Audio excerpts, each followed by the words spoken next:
Kathleen Zellner took to Twitter on Monday, December 17, 2018, to provide an update on Stephen Avery and her quest to see him exonerated of the murder of Teresa Halbach. Avery became the subject of Netflix series Making a Murderer in 2015, and its success led to a second season dropping this year.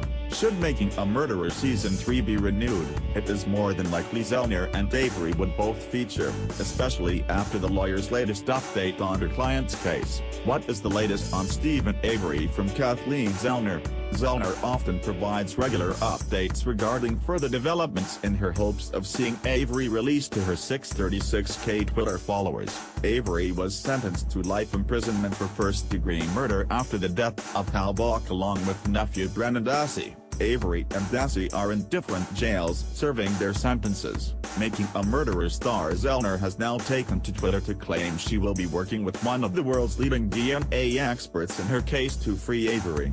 Is Stephen Avery still in jail?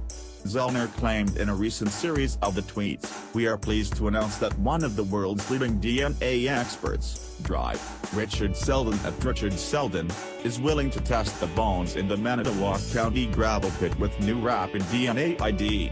If this testing is allowed, we believe the bones will be M's, Halbach's. This will prove the murder and mutilation occurred in the Manitowoc County gravel pit and the bones were planted in Mr. Avery's burn pit to frame him."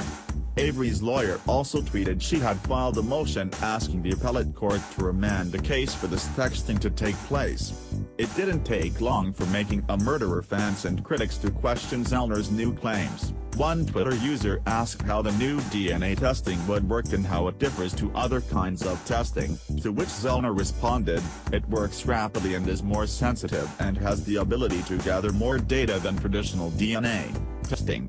A second asked if the testing was a new technique, to which Zellner claimed the new testing received FBI approval from June 2018. What happened to Making a Murderer lawyers Jerry Budding and Dean Stray? Will Stephen Avery be released from jail? Avery remains incarcerated in Waupun Correctional Institution and will remain there to serve his life imprisonment sentence. However, Zellner claims the new DNA testing she aims to be used on bones from the case can be used to refute the state's case that the murder occurred in the garage and the burning occurred in the burn pit. Zellner also tweeted, "This would be such a huge development that we would expect that a new trial could be granted outright. Whether a new trial will be granted or not is still yet to be seen. Who is Josh for that?" Will Avery and Zellner appear in another series of Making a Murderer? Making a Murderer Season 3 is yet to be renewed by Netflix. If the documentary series were to receive a release date for another season, it's highly likely Avery and Zellner would both appear. Viewers could also expect to see an appearance by Dassey and his lawyer Stephen Drizzen and Lauren Ryder as they work to exonerate him while he remains in jail. Making a Murderer Seasons 1 and 2 are available to stream on Netflix.